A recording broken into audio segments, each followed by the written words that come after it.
അധ്യായം അതിന്റെ 43 അപ്പോസ്തലരുടെ 2:43. എല്ലാവർക്കും ഭയമായി ഏറെ അത്ഭുതങ്ങളും അടയാളങ്ങളും നടന്നു. വിശ്വസിച്ചവരെല്ലാം ഒരുമിച്ചിരുന്ന് സകലവും പൊതുവകയെന്ന് എണ്ണുകയും ജന്മഭൂമികളും വസ്തുക്കളൊക്കെ വിറ്റ് അവനവന് ആവശ്യമുള്ളതുപോലെ എല്ലാവർക്കും പങ്കിടുകയും പങ്കിടുകയും ഒരുമനപ്പെട്ട് ദിനംപ്രതി ദൈവാലയത്തിൽ കൂടി വരികയും വീട്ടിൽ അപ്പം നോക്കിക്കൊണ്ട് ഉല്ലാസവും ഹൃദയപരമാർത്ഥതയും കൊണ്ട് ഭക്ഷണം കഴിക്കുകയും ദൈവത്തെ സ്തുതിക്കുകയും സകല ജനത്തിന്റെ കൃപ അനുഭവിക്കുകയും ചെയ്തു. കർത്താവ് രക്ഷിക്കപ്പെടുന്നവരെ ദിനപ്രതി സഭയോട് ചേർത്തുകൊണ്ട് 4-32 വിശ്വസിച്ചവരുടെ കൂട്ടം ഏക ഹൃദയവും ഏക മനസ്സുമുള്ളവരായിരുന്നു. തനിക്കുള്ളതൊന്നും സ്വന്തമെന്ന് ആരും പറഞ്ഞില്ല. സകലവും അവർക്ക് പൊതുവായിരുന്നു. അപ്പോസ്തലന്മാർ മഹാശക്തിയോടെ കർത്താവായ യേശുവിന്റെ പുനരുത്ഥാനത്തിന് സാക്ഷ്യം പറഞ്ഞു. എല്ലാവർക്കും ധാരാളം കൃപ ലഭിച്ചിരുന്നു. മുട്ടുള്ളവനാരും അവരിൽ ഉണ്ടായിരുന്നില്ല. വീടുകളുടെ ഉടമസ്ഥരെയും അവയെ വിറ്റ് വില കൊണ്ടുവന്ന് അപ്പുറത്തുമ്മടെ കാൽക്കൽ വയ്ക്കും. പിന്നെ ഓരോരുത്തരും അവനവന്റെ ആവശ്യം പോലെ വിഭാഗിച്ചു കൊടുക്കുക. ദൈവം എന്നെ കേൾപ്പിച്ച ഒരു ഭാഗം മാത്രം ഞാൻ പറഞ്ഞു. ഒന്ന് പറയാം. മുട്ടുള്ളവൻ അവരിൽ ആരും ഉണ്ടായിരുന്നില്ല. മുട്ടുള്ളവൻ അവരിൽ ആരും ഉണ്ടായിരുന്നില്ല. ഈ സഭയോടുള്ള ദൈവത്തിന്റെ ദൂതാണ് നിങ്ങളുടെ മുട്ടുകളെല്ലാം മാറിപ്പോകുക. ഇന്ന് പകൽക്കാല കടഭാഗത്തിൽ ഭാരതത്തിൽ ദൈവം പറയുന്ന ദൂതാണ് നിങ്ങളുടെ മുട്ടുകളെല്ലാം മാറിപ്പോകുകയാണ്. ദൈവം എല്ലാവരെയും ഒരേപോലെ അനുഗ്രഹിക്കാൻ പോകുകയാണ്. മുറ്റുള്ള ആരും തന്നെ കാണത്തില്ല, കടഭാരമുള്ള ആരും തന്നെ കാണത്തില്ല, പ്രശ്നങ്ങളുള്ള ആരും തന്നെ കാണത്തില്ല. എല്ലാവരെയും ദൈവം ഒരേപോലെ അനുഗ്രഹിക്കാൻ പോകുകയാണ്. മനസ്സിലാവുന്ന എല്ലാവരെയും ദൈവം ഒരേപോലെ അനുഗ്രഹിക്കാൻ പോവുകയാണ്. നിങ്ങൾക്ക് 10 ലക്ഷം രൂപയാണ് ഒരാൾക്കുള്ളതെങ്കിൽ എല്ലാവർക്കും ഒരേപോലെ 10 ലക്ഷം രൂപ തരാൻ പോകും. 1 കോടിയാണ് തരാമെന്ന് എല്ലാവരും ഒരേപോലെ 1 കോടി രൂപ വെച്ച് തരാൻ പോവുകയാണ്. ഹല്ലേലൂയ. എന്ന് പറഞ്ഞാൽ ദൈവം നിങ്ങൾ അനുഗ്രഹിക്കുന്ന എല്ലാം ഒരേപോലെ ഈ വചനം പറയുമ്പോൾ എന്നെ ശ്രദ്ധിച്ചിരുന്നത് അവരോട് നോക്കിയിരിക്കരുത്. ഈ വചനം നിങ്ങളുടെ ഉള്ളിൽ കയറണം. ഹല്ലേലൂയ. അവരിൽ മുട്ടുള്ളവൻ ആരുമില്ലായിരുന്നു. സഹോദരന്മാരെ കുറിച്ച് ദൈവത്തിന്റെ വചനം പറയുകയാണ്. അവരിൽ മുട്ടുള്ളവൻ ആരും തന്നെ ഇല്ലായിരുന്നു. കരങ്ങളിൽ ആരാധിക്കുമ്പോൾ തന്നെ നിങ്ങളുടെ മുട്ടുകളെല്ലാം മാറിപ്പോവുകയാണ്. 23 സംഖ്യയുടെ 1-ാം വചനം പറയുന്നു, എനിക്ക് ഒന്നിനും മുട്ടുണ്ടാകുകയില്ല. എനിക്കൊന്നിനും മുട്ടുണ്ടാകുകയില്ല.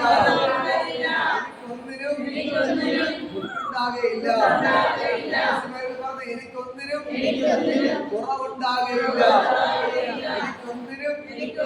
കുറവുണ്ടാകുകയില്ല. ഞാൻ നിങ്ങളുടെ ദൂത് വിളിച്ചു പറയുകയാണ്, നിങ്ങളിൽ ആർക്കും ഒരു മുട്ടുണ്ടാകുകയില്ല. അതാണ് ദൈവത്തിന്റെ വചനം. ഇപ്പോൾ ബുദ്ധിമുട്ടുകളെല്ലാം യേശുവിന്റെ നാമത്തിൽ മാറിപ്പോകുകയാണ്. ഇപ്പോൾ ദൈവത്തിന് ഭയങ്കര ഗ്ലോറി വ്യാപരിക്കുന്നു. ഞാൻ നിങ്ങളുടെ എല്ലാ ബുദ്ധിമുട്ടുകളും ഇപ്പോൾ തന്നെ യേശുവിന്റെ നാമത്തിൽ വിട്ടുമാറില്ല കൽപ്പിക്കുക. യേശുവിന്റെ നാമത്തിൽ എല്ലാ ബുദ്ധിമുട്ടുകളും ഇപ്പോൾ തന്നെ യേശുവിന്റെ നാമത്തിൽ മാറിപ്പോകുകയാണ്. യേശുവിന്റെ നാമത്തിൽ എല്ലാ ബുദ്ധിമുട്ടുകളും മാറിപ്പോകുകയാണ്. യേശുവിന്റെ നാമത്തിൽ എല്ലാ ബുദ്ധിമുട്ടും ഇപ്പോൾ തന്നെ മാറിപ്പോകുകയാണ്. എല്ലാ ബുദ്ധിമുട്ടും ഇപ്പോൾ തന്നെ യേശുവിന്റെ നാമത്തിൽ മാറിപ്പോകുകയാണ്.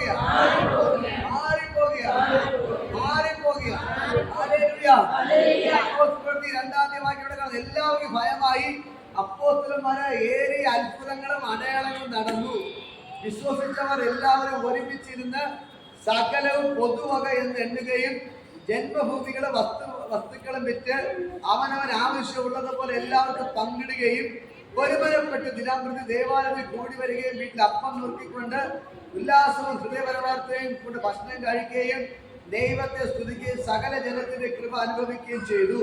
കർത്താവ് രക്ഷിക്കപ്പെടുന്നവരെ ദിനംപ്രതി സഭയോട് ചേർത്ത് കൊണ്ടിരുന്നു. ഹല്ലേലൂയ. മക്കൾക്ക് എവിടെ ഈ അപ്പോസ്തലന്മാർ എന്നുവെച്ചാൽ മർക്കോസിന്റെ മാളിക മുറിക്കാൻ അഭിഷേകം പ്രാപിച്ചയുടെ കാര്യമാണ് പറയുന്നത്. അവിടെ മേൽ അഭിഷേകം വന്നപ്പോൾ അവരെല്ലാവരും തന്നെത്താൻ മറ്റുള്ളവരെ ശ്രേഷ്ഠന്മാർ തന്നെ പറയും. തന്നെത്താൻ എങ്ങനെ എണ്ണി? ശ്രേഷ്ഠന്മാർ തന്നെ. ഹല്ലേലൂയ. എല്ലാവരെയും തുല്യരായി കണ്ടു. എല്ലാവരെയും തുല്യരായി കണ്ടു. അവർ വലിപ്പം കൂടിയവരില്ലായിരുന്നു, വലിപ്പം ചെറിയവരില്ലായിരുന്നു, പണക്കാരനില്ലായിരുന്നു, പാവപ്പെട്ടവരില്ലായിരുന്നു. ഹല്ലേലൂയ. ദൈവത്തിന്റെ അഭിഷേകം അവിടെ മേൽ വന്നപ്പോൾ ഇവിടെ സംഭവിക്കുന്ന പണക്കാരായ ആൾക്കാർ അതിന്റെ കൂട്ടത്തുണ്ടായിരുന്നു. എങ്ങനെയുള്ള ആൾക്കാർ? പണക്കാരായ ആൾക്കാരുണ്ടായിരുന്നു. ഇതിനകത്ത് പാവപ്പെട്ട ആൾക്കാരുണ്ട്. പക്ഷെ പണക്കാരായ ആൾക്കാർ എന്ത് ചെയ്യുന്നറിയാമോ? അവർക്കുണ്ടായിരുന്ന വസ്തുവകയെല്ലാം വിറ്റ് അപ്പോസ്തലന്മാരുടെ കാൽക്കൽ കൊണ്ട് വച്ചിട്ട് എല്ലാവരും തുല്യമായിട്ട് വിധിച്ചു. എല്ലാവരും തുല്യമായി എല്ലാവരും തുല്യമായി വിധിച്ചെടുത്തു. എല്ലാവരും പറയണം, എല്ലാവരും വാ തുറന്ന് പറയണം, എല്ലാവരും വാ തുറന്ന് പറയണം. ഹല്ലേലൂയ. അവർക്ക് ഈ സമ്പന്നരായ ആൾക്കാർ അവർക്കുണ്ടായിരുന്ന വസ്തുവകളെല്ലാം വിറ്റ് അപ്പോസ്തലന്മാരുടെ കാൽക്കൽ കൊണ്ട് വച്ചിട്ട് തുല്യമായി പങ്കിട്ടെടുത്തു. ഹല്ലേലൂയ. മകൾക്കളെ ഞാൻ നിങ്ങളോട് പറയാം, നിങ്ങളുടെ ഉള്ളിൽ യേശു കയറിയ നിങ്ങൾക്ക് 100 രൂപ കിട്ടിയാലും മറ്റുള്ളവർക്ക് കൊടുക്കാനുള്ള മനസ്സുണ്ടാവും. നിങ്ങൾക്ക് 1000 രൂപ വന്നാൽ മറ്റുള്ളവർക്ക് കൊടുക്കാനുള്ള മനസ്സുണ്ടാവും. ദൈവത്തിന്റെ അഭിഷേകം നമ്മുടെ മേൽ വീണാനുള്ള പ്രത്യേകത. ബൈബിളിൽ പറയുന്ന വചനം ഇതാണ്. ഇവിടെ പറയുന്നത് കേൾക്കണം. ഒന്ന് വായിക്കാമോ? നിങ്ങളെ വായിക്കാമോ? എല്ലാവർക്കും ഭയമായി.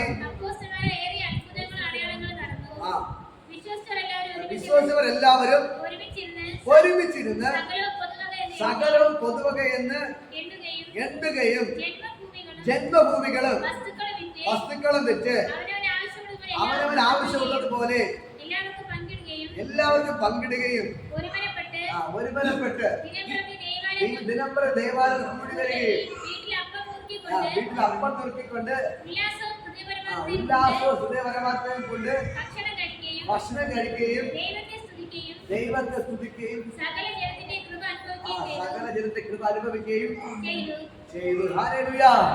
മനസ്സിലാവും നിങ്ങൾക്ക്?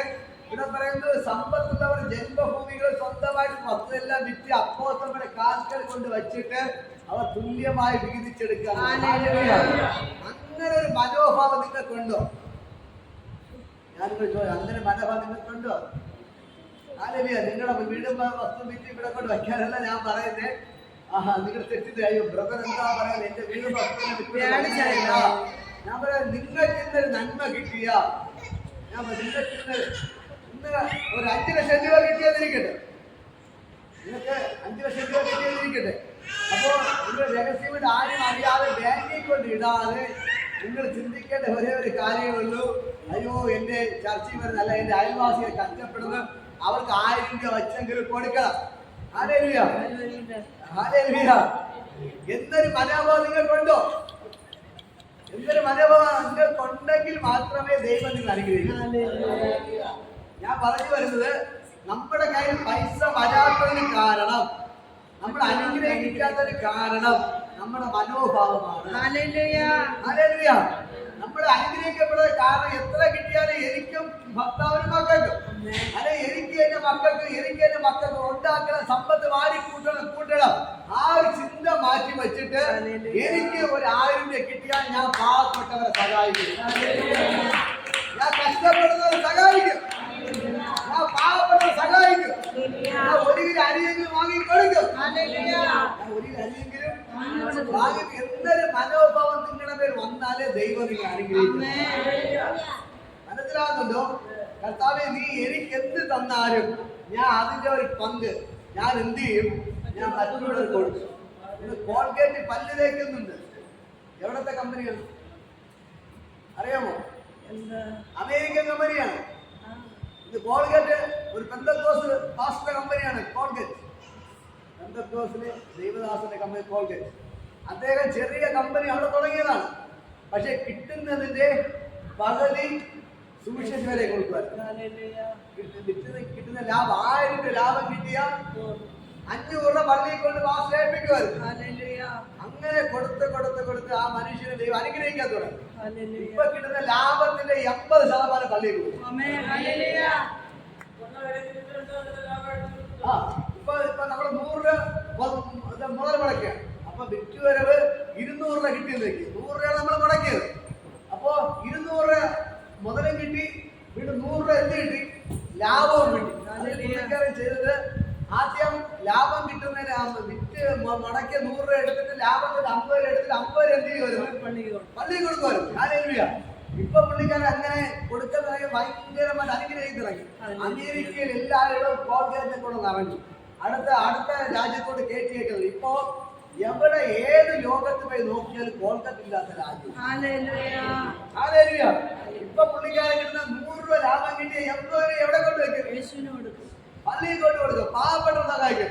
ആ ദൈവദാസൻ എന്ത് ചെയ്യും? അവിടെ വരുന്ന എല്ലാ പാവപ്പെട്ടവരും അദ്ദേഹം ചർച്ച ചെയ്ത് പാവപ്പെട്ട ആൾക്കാരില്ല. അദ്ദേഹത്തെ എന്ത് ചെയ്തു? ആ ചെറിയ കോൾഗേറ്റ് നമ്മൾ 40 രൂപ 50 രൂപ കൊടുത്ത് വാങ്ങുന്ന കോൾഗേറ്റ് ഇന്ന് ഇല്ലാത്ത വീടുകളില്ല. ഏത് പാവപ്പെട്ട വീട്ടിൽ പോയി പല്ലിയാക്കുന്നത് എന്ത് വെച്ചാണ്?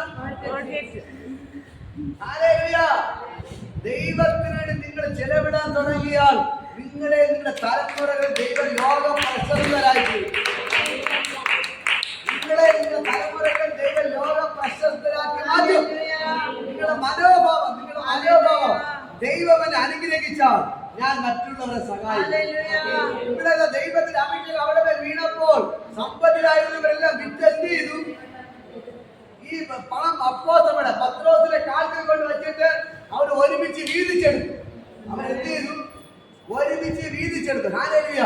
ഞാൻ പറയാം, നിങ്ങളുടെ ചേട്ടൻ കടലിൽ പോയിട്ട് 10,000 രൂപ കിട്ടിയാൽ ദൈവത്തിന്റെ വചനപ്രകാരം 1000 രൂപ എവിടെ കൊണ്ട് കൊടുക്കണം?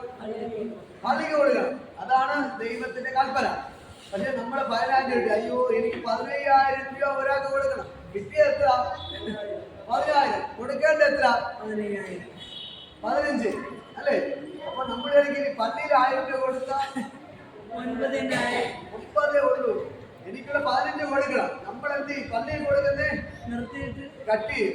എന്നിട്ട് ഈ 10 കൊടുത്ത് പിന്നെ വീണ്ടും 5 കൂടെ കൊടുത്ത് എന്ത് ചെയ്യും? ആ കടക്കാരെ പിടിച്ചു നിർത്തുക. ആരെ മുടക്കി? ദൈവത്തിന് കൊടുക്കാനുള്ള മുടക്കി. അപ്പൊ നിങ്ങൾ ആരെ പറ്റിച്ചു? അപ്പോ അടുത്ത ചേട്ടൻ കടലിൽ പോകുമ്പോ പറയും, അയ്യോ ചേട്ടൻ വെറും കയ്യോടെ വന്നു, ഒന്നും കിട്ടിയില്ല. എന്ത് പറയും? ഒന്നും കിട്ടിയില്ല. പക്ഷേ നിങ്ങള് ഇപ്പൊ ഞാൻ ഉദാഹരണം പറയാം. നമ്മളിവിടെ അച്ഛനെ കണ്ടവർ എത്ര പേരുണ്ട്? ഒരു കഴിഞ്ഞ ജൂണിൽ വന്നാണ് കാനഡയിൽ ഇരിക്കുന്ന അച്ഛൻ. ഹല്ലേലൂയ. അദ്ദേഹം ദശാംശം ഭാര്യയ്ക്ക് ജോലിയുണ്ട്, ഭർത്താവിന് ജോലിയുണ്ട്. ഇപ്പൊ 1 ലക്ഷം രൂപ അടുപ്പിച്ച് ശമ്പളമുണ്ട്. പുള്ളിക്കാരന് 1 ലക്ഷം രൂപ ശമ്പളമുണ്ട്. 1,10,000 രൂപ പള്ളിയിൽ നിന്ന് കൊടുത്തിട്ടേ അദ്ദേഹം ബാക്കിയെടുക്കും. 10,000 രൂപ പള്ളിയിൽ കൊടുത്തിട്ടേ ബാക്കിയെടുക്കത്തുള്ളൂ. എന്ത് സംഭവിച്ചെന്ന് വെച്ചാൽ നാട്ടിലെ ജോലി ഉണ്ടായിരുന്നു. നാട്ടിൽ നിന്ന് അങ്ങനെ ശീലമാക്കിയപ്പോൾ അദ്ദേഹത്തിന് ഞങ്ങൾ ഗൾഫിൽ ദുബായിൽ വെച്ചാണ് ഒരുമിച്ച്, ബഹറിൽ വെച്ചാണ് ഒരുമിച്ച് 5 വർഷം ഉണ്ടായിരുന്നു. അങ്ങനെ അപ്പോഴും എന്ത് ചെയ്യുമായിരുന്നു? ആ സൂക്ഷിച്ച് സഹായിക്കുമായിരുന്നു. ഞങ്ങളൊക്കെ ഫ്രീ ആയിട്ട്, അതിന് കാറുണ്ട്, ഞങ്ങൾ 1 രൂപ പോലും വാങ്ങാതെ ഫ്രീ ആയിട്ട് എന്ത് ചെയ്യും? അദ്ദേഹം കാറിൽ ഞങ്ങൾ റൂമിൽ കൊണ്ടുവന്ന് ചർച്ചിൽ കൊണ്ട് പല ക്യാമ്പിൽ പല സ്ഥലങ്ങളിൽ കൊണ്ട് എന്നെ കാറിൽ കൊണ്ട് പലയിടത്തിനും പ്രസംഗിക്കാൻ കൊണ്ടുപോയിട്ടുണ്ട്. 1 രൂപ പോലും വാങ്ങത്തില്ല. ഫ്രീ ആയിട്ട് എന്ത് ചെയ്യും? കൊണ്ടുപോയി. അവിടെ ഇരുന്ന മനുഷ്യനെ ദൈവം കാനഡയിൽ കൊണ്ട് ഇവിടെ ഞാൻ വേറെ 45,000 രൂപ ശമ്പളം ഉള്ളതാണ്. അപ്പോഴും 4,500 രൂപ എന്ത് ചെയ്യും? സുവിശേഷം പള്ളിക്കോട്ട് കൊടുത്തിട്ട് അദ്ദേഹത്തിന് ഉറക്കമുള്ളൂ. അതിന് 1 രൂപ എടുക്കത്തില്ല. 45,000 രൂപ എവിടെ കൊണ്ട് കൊടുക്കും? പള്ളിയിൽ കൊണ്ട് കൊടുക്കും. പാസ്റ്ററെ ഏൽപ്പിക്കും. ഹല്ലേലൂയ. എന്നാലേ ഉറക്കം വരുള്ളൂ. ആ മനുഷ്യന് അടുത്ത് അവിടെ നിന്ന് പൊക്കി കാനഡയിൽ കൊണ്ട്. ഹല്ലേലൂയ. കാനഡ 1 ലക്ഷം രൂപ അടുപ്പിച്ച് അച്ഛനെ കാണുന്നുണ്ട്, എനിക്കറിയാം. ആ 1 ലക്ഷം രൂപ അടുപ്പിച്ച് ഇപ്പൊ ശമ്പളമുണ്ട്. അവിടെ നിന്നും എന്ത് ചെയ്യും? അതിൽ നിന്ന് ദശാംശം എടുത്ത് ദൈവദാസനെ അതിന് എനിക്ക് ഹാള് കൊടുക്കാൻ വേണ്ടി വാടക കൊടുക്കാൻ വേണ്ടി മസ്ത് അയക്കുന്നുണ്ട്. ഹല്ലേലൂയ. അപ്പോ ഇങ്ങനെ ആ ദശാംശമായിട്ട് മാറ്റി എനിക്കൊരു പങ്ക് തന്നെ അവിടെ ചർച്ചിലും കൊടുക്കുന്നുണ്ട്. ഹല്ലേലൂയ. അങ്ങനെയുള്ള മനുഷ്യരെ ഇപ്പൊ അമേരിക്കയിൽ ഗ്രീൻ കാർഡ് ഗ്രീൻ കാർഡ് കൊടുത്തു. ഇപ്പൊ അവർ അമേരിക്കയിൽ സ്ഥിര താമസമാക്കിയാണ്. ഹല്ലേലൂയ. ഈ ആഴ്ച അവർ അമേരിക്ക സ്ഥിര താമസമാക്കാൻ പോകുന്നു. ഹല്ലേലൂയ. ഭാര്യയ്ക്ക് ജോലിയുണ്ട്, മൂത്ത മോന് ജോലിയായി, രണ്ടാമത്തെ മോന് ഉടനെയാവും, ഇളയ കുറച്ചുകൂടി പഠിച്ചുകൊണ്ടിരിക്കുന്നത്. ഹല്ലേലൂയ. ഞാൻ പറയാം, ആ കുടുംബത്തെ ഭയങ്കരമായിട്ട് അനുഗ്രഹിക്കും. അവര് ദശാംശം ഒരു രൂപ പോലും എന്ത് ചെയ്യത്തില്ല, മുടക്കത്തില്ല. എന്ത് കട വന്നാലും എന്ത് പ്രശ്നം വന്നാലും ദൈവത്തിന് കൊടുക്കാതെ കൊടുത്തിട്ടേ എന്ത് ചെയ്യത്തുള്ളൂ. ഞാൻ പറഞ്ഞു ചോദിക്കും, അത് നിങ്ങളെ കൊടുക്കുന്ന പൈസ ആ ദേവദാസൻ കൃത്യമായി ഉപയോഗിക്കുന്നുണ്ടോ, നിങ്ങൾ തിരക്കാറുണ്ടോ? ഞാൻ ഗൾഫിൽ നിന്ന് ചോദിച്ച ചോദ്യം. അപ്പൊ അദ്ദേഹം പറയും, ബ്രദറെ അവര് അദ്ദേഹം എന്ത് ചെയ്താലും എനിക്ക് വിഷയമല്ല, ഞാൻ കൊണ്ട് കൊടുക്കുന്നത് ദൈവത്തിനാണ്. അദ്ദേഹം അതിനൊരു തീരുമാനം ചെയ്ത് അദ്ദേഹത്തിന് ദൈവം ചോദിക്കും. ഞാൻ എന്റെ ജോലി എന്ത് ചെയ്യാണ്, ഞാൻ കൃത്യമായിട്ട് ജോലി ചെയ്യാണ്. എനിക്ക് എന്ത് കിട്ടിയാലും അതിന്റെ ദശാംശം മാറ്റി വെച്ച ദൈവത്തിന് കൊടുക്കും. ഞാൻ പറയാം, നിങ്ങൾ അങ്ങനെ ചെയ്ത് നോക്കി നിങ്ങളുടെ തലമുറകൾ അനുഗ്രഹിക്കും. ഞാനിപ്പോ എനിക്ക് കിട്ടിയ പൈസ ഞാൻ ബുക്ക് വാങ്ങിച്ചത്. ഞാൻ പറയാം, ഞങ്ങൾക്ക് മെലിഞ്ഞാന്ന് തന്നെ എന്റെ മക്കൾക്കുള്ള ബാഗും ബുക്ക് വീട്ടിൽ വന്നു. എന്റെ മക്കൾ കൊടുക്കാതെ ബാഗും ബുക്കും എന്റെ വീട്ടിൽ വന്നു. ഒരുപാട് ചെലവാക്കാതെ എന്ത് ചെയ്തു, എന്റെ മക്കൾ കൊടുക്കലും ബാഗും ബുക്കും ഫ്രീ ആയിട്ട് എന്റെ വീട്ടിൽ ദൈവം. അതുകൊണ്ട് ഞാൻ പറയാം, ഞാനിപ്പോൾ നിങ്ങളുടെ മക്കൾക്ക് 2 ബുക്ക് വാങ്ങി തന്നാൽ ഞാൻ 100 രൂപ ചെലവാക്കിയാൽ 1000 രൂപ ദൈവം തിരിച്ചു. എന്റെ ദൈവ സർവ്വസമ്പന്നനാണ്. ഹല്ലേലൂയ. എത്ര കഷ്ടപ്പെട്ടാലും എത്ര ബുദ്ധിമുട്ടാലും ഞാൻ പറയാം, ഉപവാസ പ്രാർത്ഥന നടത്തി, പല കാര്യങ്ങൾ ചെയ്തു. പക്ഷെ എനിക്കൊരു ഉറപ്പുണ്ട്, നമ്മൾ ദൈവനാമത്തിൽ ചെലവിടുന്നത് 100 മടങ്ങ്. 100 മടങ്ങ്. കഴിഞ്ഞ ബുധനാഴ്ച നടന്ന കാര്യം ഞാൻ പറയാം. എന്റെ ഇവിടെ നനഞ്ഞു കിടന്നു. എന്റെ പോയി സാധനം എടുത്തുകൊണ്ട് ഇറങ്ങിപ്പോയ വഴിക്ക് സ്ലിപ്പായി ഇവിടെ വീണു, നടുപിടിച്ചാണ് വീണത്. സ്ലിപ്പായി ഇവിടെ വീണു. അവൻ നടുപിടിച്ച് വീണു. അവൻ ഒരു 10 മിനിറ്റ് കുനിഞ്ഞു നിന്ന് ശ്വാസം പോലും വിടാറില്ല. ഞാൻ വിചാരിച്ചു നടുവിൽ പൊട്ടൽ കാണും, അതാണ് മൂരാൻ പോലും പറ്റാതെ വിളിക്കുകയാണ് അവൻ. ഹല്ലേലൂയ. ഞാൻ വേറെ സജ്ജിതരുണ്ട്, ഞങ്ങൾ ദൈവത്തോട് പ്രാർത്ഥിക്കും, കർത്താവേ അവന് നടുവിന് ഒരു കുഴപ്പവും ഉണ്ടാവും. നടുവിന് അവൻ ഇങ്ങനെ കുനിഞ്ഞിരുന്നിരിക്കുന്നു, അവൻ ശ്വാസം വിടാൻ പറ്റുന്നത് മൂരാൻ പറ്റുന്നില്ല. ഞങ്ങൾ ഉറപ്പിച്ചു അത് നട്ടലെന്ത് പൊട്ടൽ പറ്റും, പൊട്ടലായിരിക്കും, അതാണ് അവന് മൂരാൻ പറ്റാത്തത്. പക്ഷെ ഞാനും ആ ബ്രദറും കൂടെ കൈ വെച്ച് പ്രാർത്ഥിച്ചു. ഒരു 10 മിനിറ്റ് കഴിഞ്ഞപ്പോൾ അവൻ മൂന്നു. കസേരയിൽ കൊടുക്കുന്നില്ല, എന്നിട്ട് വേദന മാറുന്നില്ല. എന്നിട്ട് ഭയങ്കര വേദനയാണ്. അങ്ങോട്ട് പോകുമ്പോൾ എന്നാൽ വല്ലതിന് പതുക്കെ വണ്ടി കൊണ്ടിരുത്തി അപ്പോൾ പോകുമ്പോൾ എന്തെങ്കിലും പ്രാവശ്യം പോയി. ഒരു അരമണിക്കൂർ കഴിഞ്ഞപ്പോൾ അവന് വേദന എല്ലാം മാറി. എന്നിട്ട് അങ്ങോട്ട് പോകുമ്പോൾ ചെറിയ വേദന ഉണ്ട്. ഞാൻ വിചാരിച്ചു ചെറിയ നീരൊക്കെ അവിടെ ഉണ്ടായിരുന്നു. ഞാൻ വിചാരിച്ചു പൊട്ടൽ എന്തെങ്കിലും കാണും, എന്തെങ്കിലും പ്രശ്നം കാണും. സ്കൂൾ തുറക്കാൻ പോവുകയാണ്, അതൊരു പൊട്ടലായാൽ ഒരു 3-4 മാസം വീട്ടിൽ കിടന്നേ പറ്റത്തുള്ളൂ, ക്ലാസ്സിലെടുത്ത് കിടക്കുന്നത്. ഹല്ലേലൂയ. അങ്ങനെ ഭാരപ്പെട്ടു. പക്ഷേ ഞാൻ പറയാം, അന്ന് രാത്രി കിടന്നത് നേരം വെളുപ്പിൽ കിടന്ന് ഒരു കുഴപ്പമില്ല. എന്റെ മോനെ ദൈവം കാത്തു. ഇതാണ് എനിക്ക് പറയാനുള്ള സാക്ഷ്യം. നട്ടല് പൊട്ടയുടെ സ്ഥാനത്ത് ദൈവം കാത്തു. പിന്നെ എന്തുകൊണ്ട് നമുക്ക് ദൈവത്തിന് ഓടിക്കൂടാ? വേറൊരു വ്യക്തിയാണ് ഇവിടെ അവരുടെ വീട് നട്ടല് പൊട്ടു. നട്ടല് പൊട്ടു. നട്ടല് പൊട്ടേണ്ട വീടിനാണ് സിപ്പായി വീട് ഇവിടെ ഇടിച്ചിടിച്ച് കുറഞ്ഞ് താഴെ പോയി വീട്. ഹല്ലേലൂയ. വേറെ ഒരാൾ വീണെങ്കിൽ നട്ടല് പൊട്ടുമായിരുന്നു. പക്ഷേ എന്റെ ദൈവം എന്റെ മോനെ കാത്തു. സാക്ഷി എനിക്ക് പറയില്ല. ഹല്ലേലൂയ. പറഞ്ഞിട്ടുണ്ട്. ഞാൻ പറയാം, ഇതാണ് യേശു. ഞങ്ങൾക്ക് യേശു ബൈബിളിൽ പറയാം, രോഗികളെ സൗഖ്യമാക്കി, ഭൂതങ്ങളെ പുറത്താക്കി, മരിച്ചവരെ ഉയർപ്പിച്ചു എന്ന് വായിച്ച് കേൾപ്പിക്കാൻ മാത്രമല്ല, ഞങ്ങൾക്ക് ചെയ്ത അത്ഭുതം പറയാനുണ്ട്. ഞങ്ങൾക്ക് ചെയ്ത അത്ഭുതം പറയാനുണ്ട്. ഹല്ലേലൂയ. ഇന്ന് പങ്കെടുക്കല ഞാൻ നിങ്ങളോട് പറയാം, ഈ യേശു നിങ്ങൾക്ക് വേണ്ടി അത്ഭുതങ്ങൾ ചെയ്യും. ഹല്ലേലൂയ. ദൈവത്തിന് വചനം പറയുന്നത് മുട്ടുള്ളെന്ന് പറയാം. മുട്ടുള്ളവൻ അവരിൽ ആരുമില്ലായിരുന്നു. ഞാൻ നിങ്ങൾ പറയാം, നിങ്ങള് ദൈവനാമത്തിൽ കൊടുക്കുന്ന ഫിഷിംഗ് കാണിക്കരുതാണ്. നിങ്ങൾ കൊടുത്താലേ നിങ്ങൾ അനുഗ്രഹിക്കപ്പെടാം.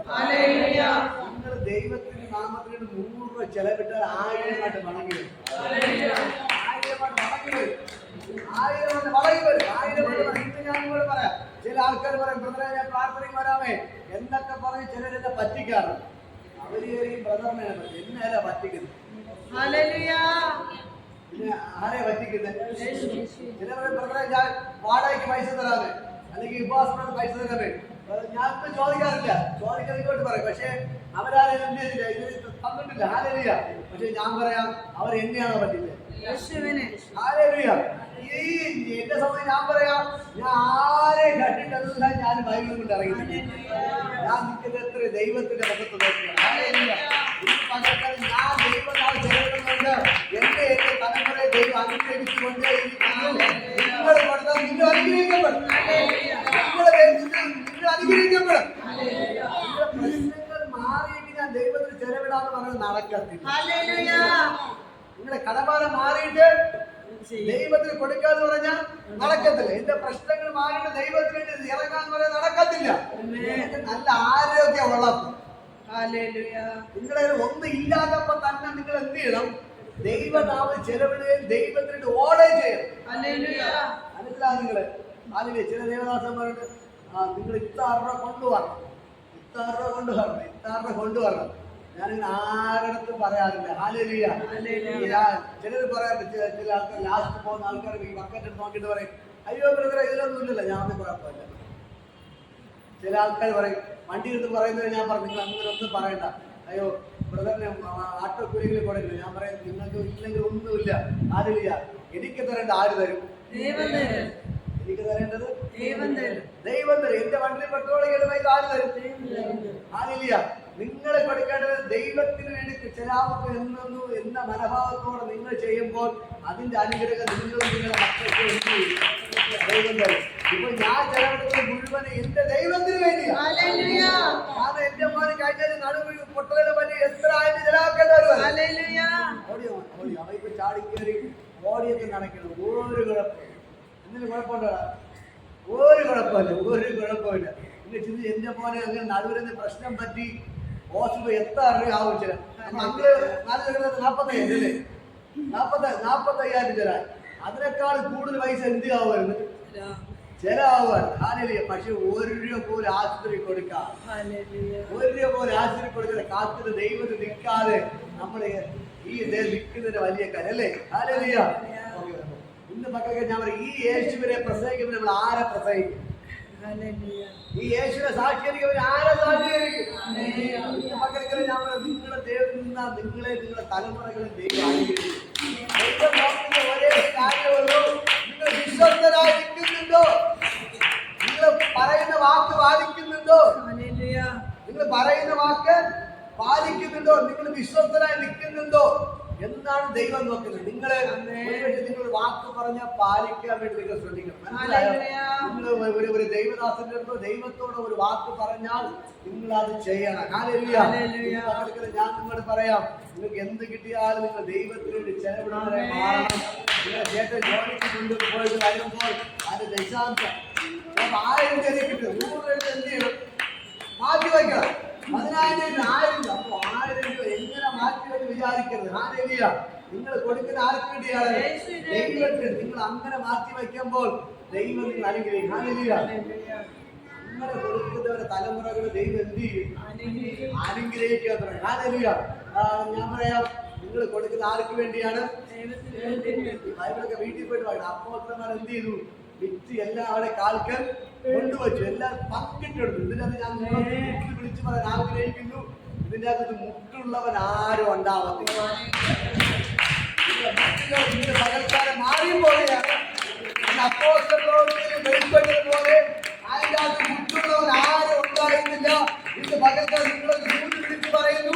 ഇതിനകത്ത് കടഭാരമില്ലാത്തൊരു ചർച്ചാക്കിയത് മാറാൻ പോവുകയാണ്.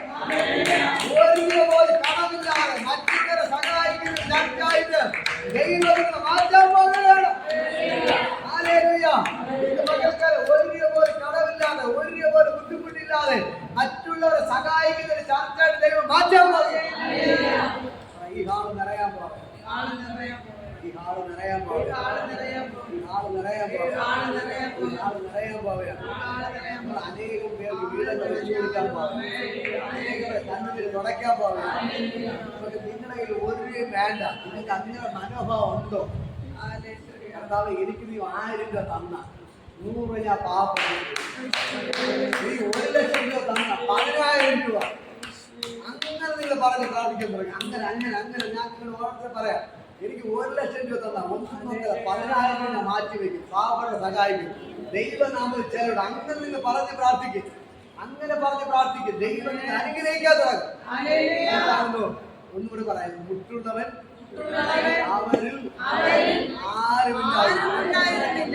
നിങ്ങളിൽ മുട്ടുള്ളവൻ ആരും കാണത്തില്ല. നിങ്ങളെ വീട്ടിലെ കടമാറ്റ കഴിഞ്ഞ് വിശ്വസിക്കാൻ പറ്റുന്നുണ്ടോ?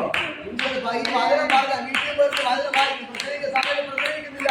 ഈ വചനം വീട്ടിൽ പോയിട്ട് വായിക്കണം. ഹല്ലേലൂയ. ഇത് പറഞ്ഞ് പ്രാർത്ഥിക്കണം. ഇതെല്ലാം മുട്ടുകൾ മാറിപ്പോകും. എല്ലാ ദാരിദ്ര്യം ഇറങ്ങിപ്പോകും. എല്ലാ പ്രശ്നങ്ങളും വിട്ടുമാറും.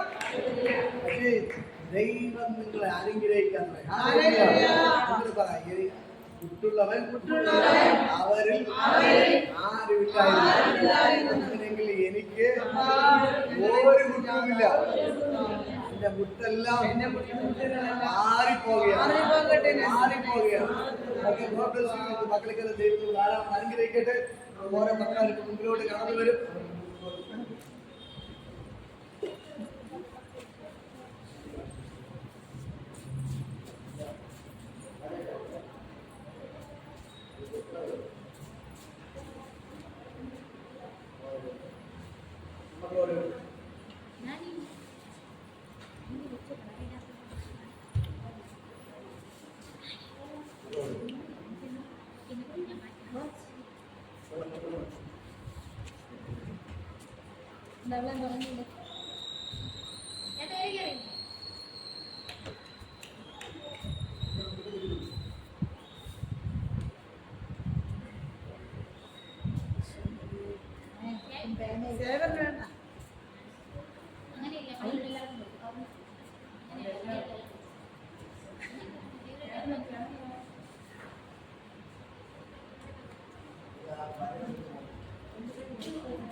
ഉണ്ടാ